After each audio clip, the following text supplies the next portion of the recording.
আজকে সকালবেলার আবহাওয়াটা এত সুন্দর ছিল। হালকা হালকা বৃষ্টি পড়তেছিল, হালকা বাতাস হচ্ছিল। তো এরকম ওয়েদারে কি খিচুড়ি ছাড়া চলে?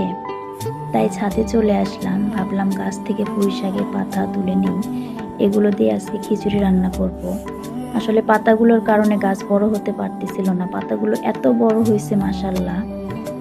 তো পাতাগুলো উঠায় নিলাম। আজকে মাটির চুলাতে আমি খিচুড়ি রান্না করব।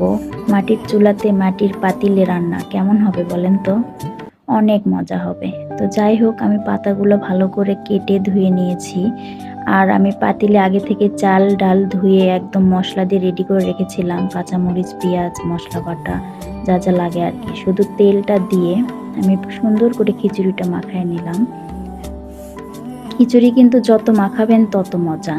তো আগে চাল মশলাপাতি ভালো করে মাখায় নিয়ে পরে শাকগুলো দিয়ে দিব। এই তো শাক দিয়ে কিছুক্ষণ মাখাবো, তারপরে পরিমাণ মতো পানি দিয়ে দিব। যেহেতু আমি নরম খিচুড়ি রান্না করব, সেহেতু পানিটা একটু বেশি দিতে হবে। তো আমি পানি দিয়ে ঢাকনা দিয়ে ঢেকে চুলার উপরে উঠাই দিলাম।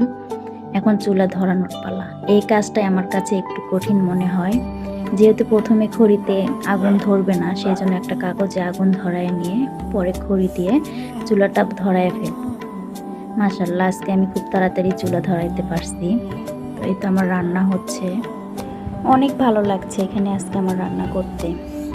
টিনের উপরে বৃষ্টির আওয়াজ হচ্ছে, পাশে মুরগি কিচিরমিচির করছে, আবার ছাদের গেট দিয়ে হালকা বাতাস আসছে। একদম গ্রামের একটা ফিল পাচ্ছি। মাটির পাতিলে রান্না করতে আবার পাতিলটা গরম হতে অনেক সময় লাগে বলক উঠতে। একবার বলক উঠে গেলে আবার খুব তাড়াতাড়ি হয়ে যায়। এই তো আমার খিচুড়ির বলক চলে এসেছে, আর বেশিক্ষণ সময় লাগবে না হতে। যা সুন্দর গন্ধ বের হয়েছে মাশাআল্লাহ। আপনাদের যদি ফোনে আমি গন্ধ শোনাতে পারতাম তাহলে বুঝতে পারতেন যে কত সুন্দর গন্ধ বের হয়েছে। যাই হোক, এই তো প্রায় হয়ে এসেছে আমার খিচুড়ি। তো আমার আবার খিচুড়িতে একটু তেল না হলে ভালো লাগে না। নরম খিচুড়ি যতই তেল দিই, তেলটা আসলে বোঝাও যাবে না। তারপরেও আমি একটু নাড়াচাড়া করে আবার একটু তেল দিয়ে নিলাম, দিয়ে কিছুক্ষণ ঢেকে রাখলাম। তারপরে এই তো হয়ে গেছে আমার খিচুড়ি। আমি তো আর লোভ সামলাতে পারছি না, না খেলে আর হবেই না। সেই জন্য মাটির পাতিলে রান্না করেছি, মাটির প্লেটে না খেলে হবে। আমি একটা মাটির প্লেটে খিচুড়ি নিয়ে নিলাম।